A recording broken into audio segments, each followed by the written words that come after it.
Hey! Are we here? We are here! Welcome everybody to the Sober Grind podcast and live stream on Facebook. Hello, friends. It is me, Pej. We are here today, and I'm here with my co-host, Austin, on the Sober Grind. Yes, pleasure to be here and talk to you all. So today we have a special show. We are going to be talking about bad friends and bad influences. So many of these people impact our lives, whether we're aware of it or not at the moment. So we're hopefully going to go over all this stuff and analyze how you can really find out who's not the best influence in your life. That's right. Yeah. So there's a reason I came up with this topic. Lay it out there. I know, like every week you always ask me, so what's the topic for this week? And I like to brainstorm. Like, I don't want to just come off the top of my head and say, let's talk about addiction in this aspect. Like, I think about what's current. I like to go about what's going on in what I'm experiencing. So I have done in the last couple of weeks a few different interventions on a few different family members, and what I'm noticing is a lot of the people that I'm doing interventions on, obviously, like a lot of them are in their early 20s. Okay, there was a female, there was a couple of males, and I'm noticing, of course, obviously, the way they surround themselves, the people that are around them. There's a saying, you are what your friends are, right? Absolutely. So a lot of these people, they're highly influenced by different people that they use with, you know, and it's a given. You're in school, you make friends with people, you want to fit in, you want them to like you, they want you to like them, they do certain things and you follow suit, or vice versa. You could be somebody that they look up to, and you may be doing things that are not conducive to life, you know, and then they also they do the same, and you know, vice versa. Absolutely. So I was just thinking, like, I saw a lot of stuff this last week, you know, just more or less people that have been deep in their addiction, deep in their alcoholism, and they're getting really caught up. There was a 17-year-old kid who, as of late, has been smoking a wax pen, which we didn't have that back in my day. But I've seen them, and they look just like they just look like, I mean, even smaller than that. They look like a pen, you know, straight up. So, and he's going to a high school, and he claims that everybody in the high school is doing them, and that is, you know, these days with what's going on with marijuana being legalized, a lot of kids are making an excuse for them to be able to smoke weed. Now, even though marijuana is legalized, it's for 21 and over in California. So, you know, if kids think that they're smoking weed legally, no, it's still illegal, right? But also, everybody's influencing each other. So there's a lot of different kids that they always claim this whole thing of, well, it's natural, it's from a plant. So they all make this excuse together, and then, you know. Right, sure. And often it's just a phase, right? Often it's just a phase, but sometimes, you know, more often than none, but what I'm seeing is that a lot of these kids, they start out with weed. It's a gateway drug, no matter how you look at it. It is a gateway drug. It usually starts with weed or drinking, and then it turns into other addictions too. But if your friends are doing it, most likely you're doing it. I don't see a lot of kids that are going to sit in a room full of people that are using drugs or drinking and kind of be the oddball in the corner that aren't doing it. So they're highly influenced. Everybody wants to fit in. Everybody wants to get comfortable in their own skin. If they see their friends having fun, they're going to do it too.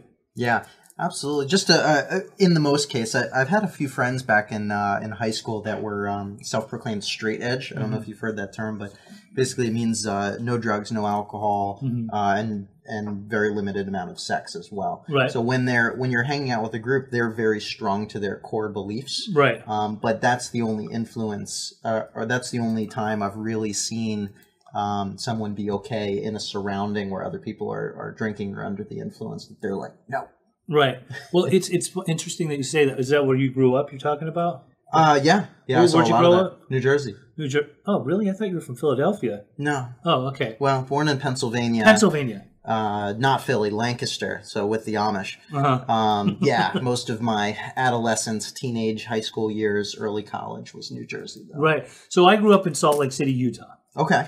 Mormon country. There was lots and lots and lots of Mormons, right? So straight edge was the majority, not the minority. Gotcha. Obviously, me feeling uncomfortable in my own skin, not feeling like I really fit in, what I was doing was going against the straight edge. You know, I was basically, I was intimidated of the people that were sober. You know, the ones that didn't curse, the ones that were walking a straight line, the ones that were very involved with their families. I was like this latchkey child that gravitated more towards people that were doing things that were out of the norm. I was highly influenced by those types. I don't know if you remember the movie Bad News Bears.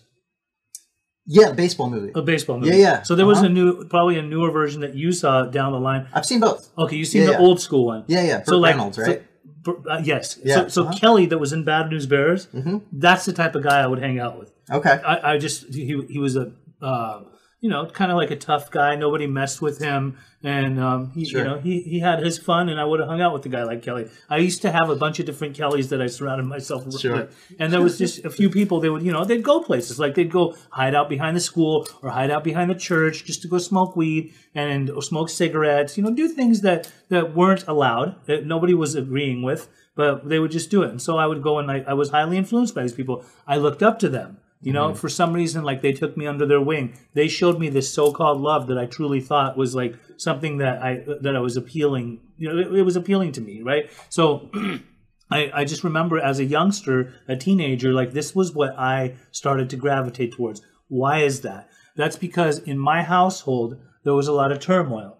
There was a lot of anger. There was a lot of loudness. There was a lot of yelling going on, or often there was even physical abuse. So what I would do to try to escape that was go and hang out with people that accepted me more and were doing things that would help us all escape out of mind, out of body, out of sight, right? So yeah, I mean that's what happens a lot of times, depending on what type of environment our kids are growing up in. And it doesn't just have to be homes where people have a lot of turmoil in their house. It could be a totally normal, average, everyday home. But, depending on what's going on. Like, let's say, for example, this last week, there was this kid, 17 years old. He's doing the wax pens, right? Yeah. And his mom pretty much gave him everything. She spoiled him. She gave him an extremely expensive car. I mean, for a 17-year-old kid, he should not be driving around in a $50,000 BMW. Woo! I wish. I still don't drive that. Right. All the girls were giving him attention. Sure. He was 6 months in. Still, he says 6 months into just barely experimenting with the weed pens. He said his best friend works for Weed Maps, or is like the CEO or something like that. So Weed Maps is an app on your phone that these kids are using these days to have. And I was with him at the Irvine Spectrum, walking around, just talking, and he was just telling me everything. And he was saying, "Yeah, if I wanted, I could have like weed delivered to me right here. Me and my friends do this all the time." This is what our kids are doing these days. I mean, they're basically congregating and hanging out and smoking weed. Now, what happens with that is that some of them, it's just a phase. Some of them will actually grow out of it. Some of them, their families will intervene. And some of them will just continue on. The party starts at 17 and it doesn't end until who knows when, like in your 30s or 40s. Before you know it, the person's a full-blown alcoholic or addict or heroin addict. That's what happens. It's progressive. It's not like people that are fully addicted to heroin just start out with heroin. They start out with the small stuff and then they move their way up. So, yeah, kids are very, very influenced by their friends. Absolutely. Couldn't agree more. Let's take a quick pause here to address some comments, see if we have any. Wherever you are, whoever you are, thank you for watching this. If you have any questions, comments, thoughts about bad influences, your past experiences with friends that may have not led you down the right path and would love to share it, we'd love to hear it. Your thoughts. Here we have one. I have a story. I had to give a UA, a Pop-Tart for alcohol, and I have not been drinking. Took me a little while to research why. Advice: never use hand sanitizer or sanitizing wipes before giving a UA. Interesting. I would have asked if you could take the test again and that time not use the hand sanitizer. Yeah. Interesting. No, thank you, though, for that story. Yeah, absolutely. Hi, Sharon. Sharon says hi. Hello, Sharon. Thank you for joining us. Christine Williams, absolutely. This is how it starts. Could not agree more. So I want to say this. Like, a lot of kids, they say, well, these are my friends. Sure. Right? So, no, they're not your friends. They don't look out for your best interest. Let me.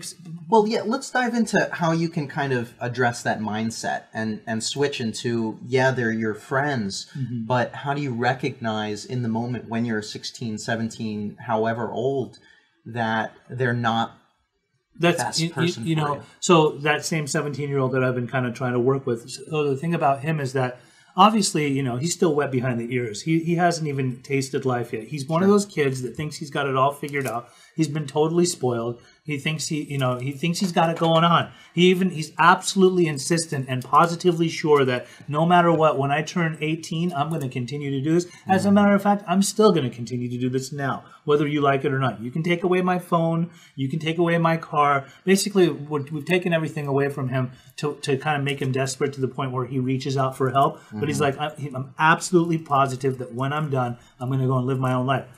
More power to him. If you can afford, I hope so, yeah. If you can afford to, we're trying to help him gain some recovery or learn about recovery so that he won't go down that path and hopefully not become worse than that. But if this is how I see it. If a person can stand on their own 2 feet without their enabling family support, and they can work a job, and they can make a living for themselves, and they can afford to buy their own weed, and they want to continue to keep smoking, that's their life, right? That's if you're over 18. When you're a teenager, and often that's where it all starts, is in adolescence. When you're a teenager, when you're under your parents' roof, the parent still has the say. Yeah. So the parent is allowed to say, in my house, there will be none of that. It's okay to drug test your kids.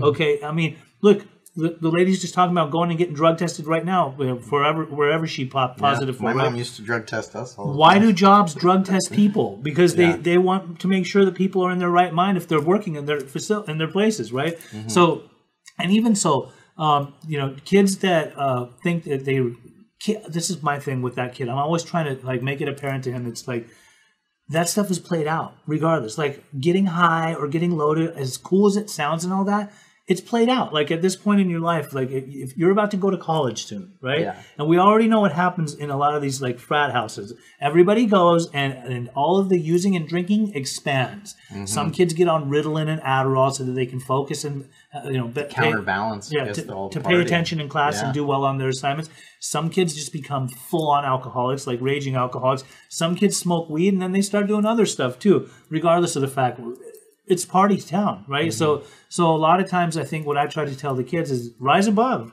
Like be different, like be straight edge. Back in the day, I used to be intimidated of the straight edge people. Now I would rather be the straight edge. I was telling this kid the other day, being a nerd is in. Like I'd rather be a nerd and be smart and advance in life and do things that are amazing for myself rather than be some lush that's just like sauced and wasted all the time. Absolutely. I mean, you look at the glamorizing of entrepreneurship right now. It's huge. Being that smart kid, being that hustler in high school, and focusing your weekends and your after school time and building something. And I guarantee you, those types of people, if they were loaded, they wouldn't be getting to those calibers in life. Absolutely. Yes. Sure. Who has questions? Any questions on Beginning's End? Thanks, Jason. Any questions from the studio audience? Nothing? If no questions in the audience, let's see. How do you tell old drinking buddies you can't be around them without sounding pompous? That's a great question. So, old drinking buddies, that's a great question. I love that you asked that, Alex. Personally, so when I got sober myself, like I made it clear to my old drinking buddies that I'm not drinking anymore. Because I'm the type of guy, like, I can't just drink and go out and have a good night. I go out with my friends, and if I start drinking with my so-called friends, if I start drinking with them, before you know it, I'll start with beer, and then I'll get into some of the heavier stuff, and then before you know it, we're doing shots, and then I'm blacked out. So if my true friends see me get to the point of oblivion to where I'm passed out, like blacked out somewhere, I'm not well, like they'll be like, dude, you need to stop. So your old drinking buddies, if they're okay with you getting to the point where you're dangerous to yourself and to other people around you, whether you're driving or stuff like that, they're really not your drinking buddies. I just choose to separate myself from them. I choose to surround myself around people that are sober, that are in recovery. There's nothing wrong with that. I still talk to some of my old friends that use and drink. I wasn't of the mindset where I just had to cut them all off, because I definitely wanted to still be an example. And if they ever needed help, they saw that I was like a beacon of hope and they could reach out to me, right? So what's a trip is that I've gone to like a bachelor party. I've gone to a wedding, and I watched them all, in their 30s and 40s, still using and drinking, still living it up. They still have the mentality, the mindset of same that we had when we were in high school. Who's got the biggest Sure. car? Who's got the hottest girlfriend? It's like, dude, grow up. Like, it's time to grow out of that stuff. Become like somebody, you know? And sure, some of them succeeded in life, however that may be. Some of them may not be addicts and alcoholics. You know, some of them might just be something that they do casually or leisurely, if that's even possible, or recreationally, if that's even possible. To each their own. Not judging. People can do their own thing. But what I choose to do is I don't like to go in a lot of slippery places because I might slip. You know, and over a period of time, like, I've gone to some bars and I've hung out, but you know, what happens is I get kind of tired of being there, especially when you watch somebody who's drinking around you, and progressively they become drunker and drunker to pure belligerent, right? And at a certain point, you're just like, oh, that used to be me. Like, I don't even want to be like that anymore. So I hope that answers your question. So let's take that side and apply it to the high school demographic. So I kind of have a two-part question here. Firstly, how do you find new positive friends, whether you're sober now or you're in the moment? You're a 17-year-old, everyone around you is drinking, partying, smoking, whatever. How do you distance yourself and find new friends if they're the only friends you've had, especially if they're the only friends that you've had for so long? And what advice would you give to yourself back in high school? Well, I think, you know, when you're younger, you can definitely distinguish somebody that's walking a straight line as opposed to somebody who is, you know, going against the grain. The rebellious ones, the ones that are not performing well in school, the ones that are hiding out, the ones that are hiding things from their families, or the secretive ones.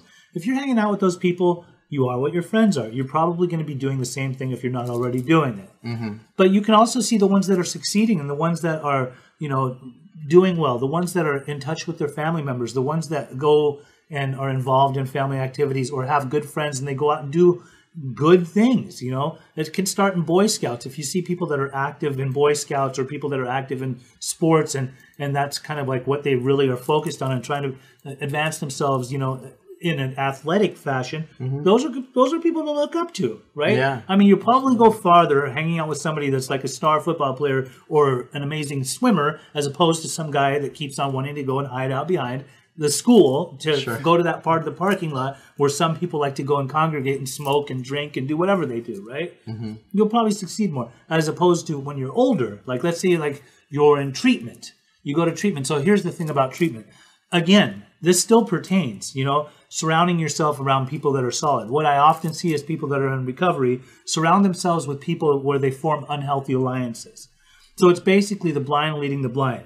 People that are newly sober, and I want to hang out with him more because I relate to him more because he and I were just using about 2 months ago. He's a heroin addict. I'm a heroin addict. I don't get anything from that guy or that guy or that guy, but I still want to hang out with him more. Well, what happens there is sometimes the disease of addiction, between the two, the diseases will kind of just come together and, you know, they form together, like they morph together. They become, one gives the other an idea. One says, I miss doing that. The other says, I miss doing that too. Before you know it, they're in some motel room getting loaded again, shooting dope together. Right? So you got to, it pertains to, even in recovery, to surround yourself around people that really are doing well for themselves. People that have multiple years of sobriety, people that are serious about their sobriety, right? Or it's the same song and dance. You want to keep on hanging out with people that, you know, that are still kind of iffy or on the fence or maybe in relapse mode. You're going to probably relapse too. That's great advice. That was a mouthful. That's good stuff. Okay, people start off drinking. People start off drinking so they can hang out. Then before you know it, just hang out so you can drink. Yeah. Yeah. Steven, you want to know what's really a trip? Is that I saw a dream of you the other night. Like we were still working at Trader Joe's. Oh, interesting. Yeah, what a trip. And then this morning I was at a meeting and somebody told me that she saw a dream of me last night. What a trip. Anyway, so mine's an interesting thing. People start off drinking so they can hang out. Then before you know it, you just hang out so you can drink. True. Yeah, it's so true. How many? I can name a lot of current relationships the first time that we've done anything, especially if it's, you know, an outside acquaintance from some. What do? You get together and typically it's just fallen into place that we get a drink. But I mean, I guess you could switch that to coffee or. Well, not necessarily. I mean, here's my thing. All right, so I'm not doing this show or I'm not talking like this towards people that can drink to hang out and do it, you know, leisurely. There's a lot of people that aren't alcoholics. There's a lot of people that can go out for a few drinks, and more power to them. There's a reason that there's bars, and there's the reason that people can handle their liquor. Mm-hmm. There are people that go and have 2, 3, 4, 5 drinks, and they're like, okay, I'm done. Then there's people that go and they have 2, 3, 4, 5 drinks, and they've just got started. Mm-hmm. If it becomes a problem for you in your life, if you're highly influenced and it becomes a problem for you in your life, perhaps you might want to take a look at yourself. Only an addict or an alcoholic can actually really truly diagnose themselves and call themselves that when it becomes a problem and they realize it's become a problem. Or sometimes when their family intervenes, or when an interventionist intervenes and they make it apparent to them that this is becoming a problem for you. Your life's unmanageable, you've ran your life into the ground, you've gambled your money away, your family's all upset with you, all of your friends have walked away from you. Perhaps you have a problem here, right? And sometimes addicts and alcoholics will push away their better friends. Their better friends will, and this happened for me on a personal basis, a lot of my really good, true friends wanted nothing to do with me over a period of time because they're like, dude, you're just messed up. Like, I can't be around you. A few of my drinking buddies and using buddies, actually one of them, which I will choose to call my Eskimo till the day I die. Your Eskimo? Yes. She basically, she'd gotten sober. I hadn't seen her for a while. And then when I saw her, she told me, Pej, are you sober? I said, no, I'm not. And she said, well, I am. I have almost 4 years of sobriety. And if you want any place in my life, you'll get sober too. Other than that, I cannot talk to you. And that really hurt my heart because I really liked her. She was like a dear friend. Yeah. But that's a true friend. Mm-hmm. That's a true friend. That's a person that was in recovery, that was looking out for my best interest, as opposed to somebody that was, trying to drink with me or get loaded with me or continue to keep using with me, which before she got sober, that's exactly all we really were for each other in each other's lives. Were just two people that were going to get loaded together. We didn't care about each other's best interest. Are you too close now? Oh, she's like one of my best friends. Oh, that's great. Yeah. That's great. Rinda says, rad. Rinda, you are rad. Hopefully I pronounced that right. PJ says, thank you, bruh. Thank you, PJ. Thank you for tuning in.